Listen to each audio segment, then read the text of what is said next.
come to the bold analysis. Where is Hassan Joho, and why is it that the State House operatives are running a smear propaganda against Hassan Joho? Hassan Joho is the deputy party leader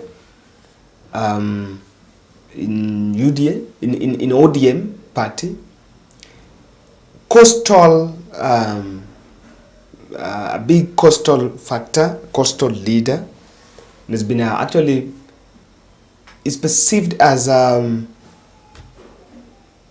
focal person from the coast, a campaign financier, if you ask me, a mobilizer, and the man who really is Raila Odinga's close confidant. Now, last night, Sunday night, there was this photo that was shared by the State House. This Twitter handle is a guy who works, I think he works under that Itumbi thing, that Itumbi, that amorphous group Itumbi, on State House. And they seem to be running very smear propaganda. But when I saw it, yesterday night, one thing I asked myself was, why him? You know, the many leaders, the many leaders in this country, even on the Azimio side, Charity Ngilu. There are many other leaders that are silent. Charity Ngilu, and quite a number of them. So they did this tweet that has had a reaction, seen really significant reaction of Mombasa. This is an image of, this was edited, by the way. Mombasa Governor Ali Hassan Joho has officially ditched Raila's ODM party and joined the ruling UDA party. So you will see the information there is on ODM, Raila's ODM joined the UDA party. No, this is about the party politics. Now, this Mushiri guy is a guy who works under, is a guy, if you ask me, is a guy who works under the treasury, not the treasury, under the State House team. It's part of that State House team in a pro-Ruto blogger. So I wondered why Joho, why are they picking Joho, or what exactly is the message around it? Of course, I will not want to say that it's impossible for Joho to, it is impossible for Joho to talk to William Ruto, of course. But it just came at the wake of, at the end of that UDA, at the end of Raila's event in Nyanza, where a number of leaders have been there. And also, it's coming in the context that Hassan Joho has been missing in quite of Azimio activities. But of course, I remember the last time he spoke in April, he said that he's been sick, he's been unwell, and that's why he's off the limelight. But not to mean that he did not, that he is allegiance, or rather he has parted ways with Raila Odinga.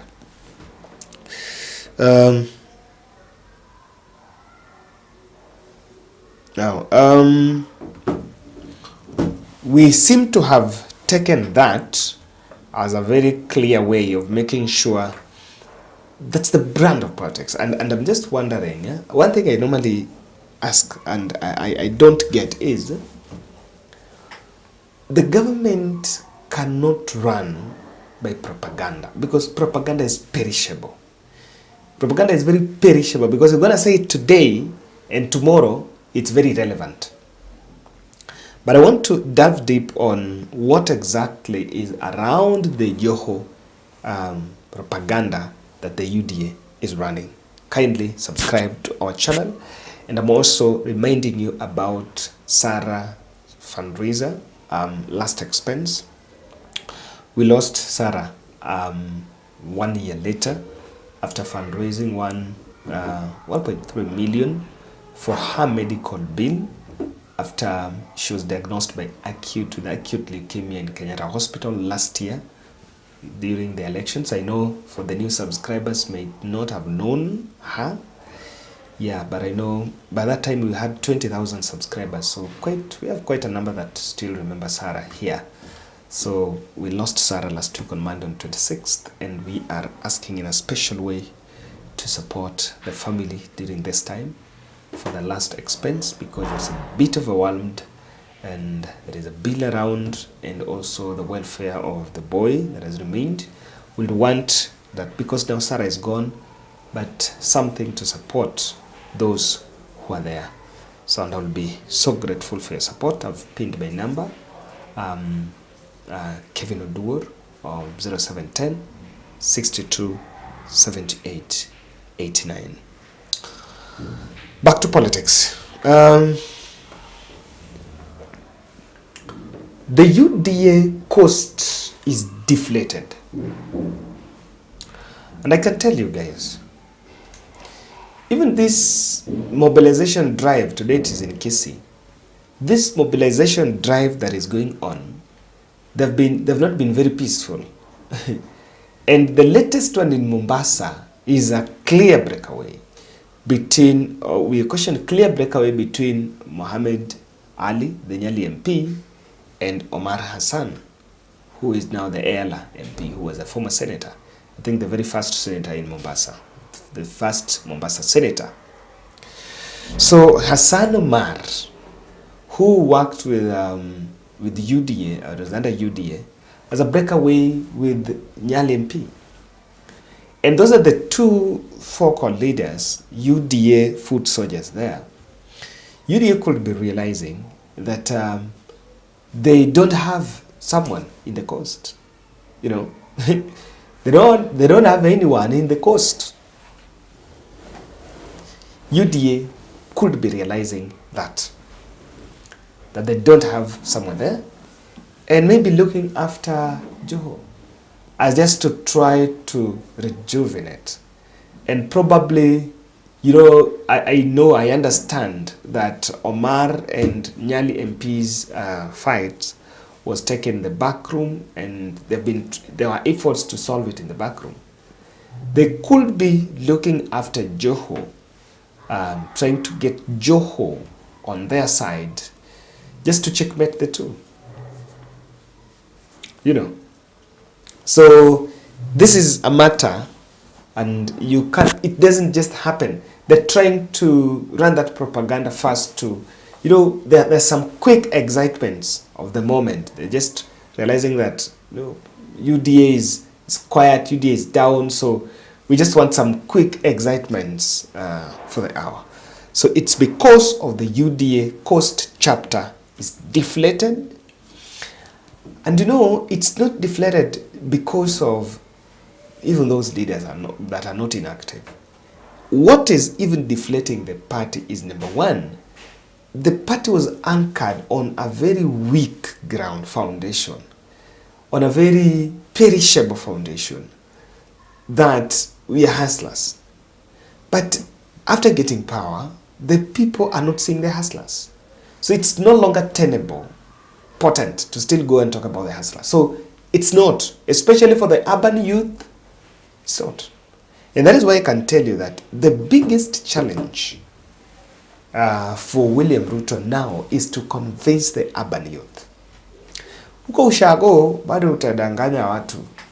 I still talk about the fertilizer stories here, you know. The rural youth are not even looking for the jobs. Wow, boda boda hapa, shamba. But the urban youth are going to ask the tough questions.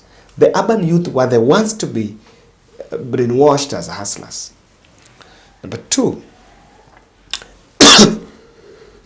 I'm just speculating that maybe there is something going on, and a tender here or a tender there, or a deal, sorry, or a deal that is around, or even the port deals that is going on. It may be Joho is to be a beneficiary of something. And so the information is being relayed that, you know what, we need you to be a shareholder. We need you to be a shareholder. This could be something that is to be offered. It's about government, about deal here, tender there, contract there. And maybe they're saying, we have some personal fortune for Joho. It's a clear indication that we have some personal fortune for Joho, but be a member of our party. Lastly, Ruto is simply sending a signal that I am looking for Hassan Joho. This Twitter account, these fellows are in UDA payroll. I'm not wrong on that. Quite a number of them are in UDA payroll. And the messaging is normally coordinated. They don't just come out and say, today we are going to this. The agenda is set that we want to try to bring this agenda up. We want to bring it up. We want to see what people can say. In fact, they want to gauge the popularity. If we take Hassan Joho, what are our supporters going to say? Are they going to welcome him? If we are looking for this, what exactly? So it's also an intelligence plot to try to look at who should we look for. When they say Hassan Joho, what are people saying in that reply? Do they really fancy Joho? What is the level of the regret on the ODM side? So it's just a matter of trying to test the waters. And it could be clearly that Ruto is saying, maybe I'm willing to talk to Joho. Maybe he's tried to reach out to Joho and it has not been so successful, which could be there. So that's my take on it. You can look at it. But I wonder, and I still don't understand why, you have state machinery. You have everything. You have the power. You are ruling. But you still have to do propaganda. I simply don't get it. That the propaganda battalion that are still being employed probably, to me, makes no or little sense. Thank you, and let's meet in the next.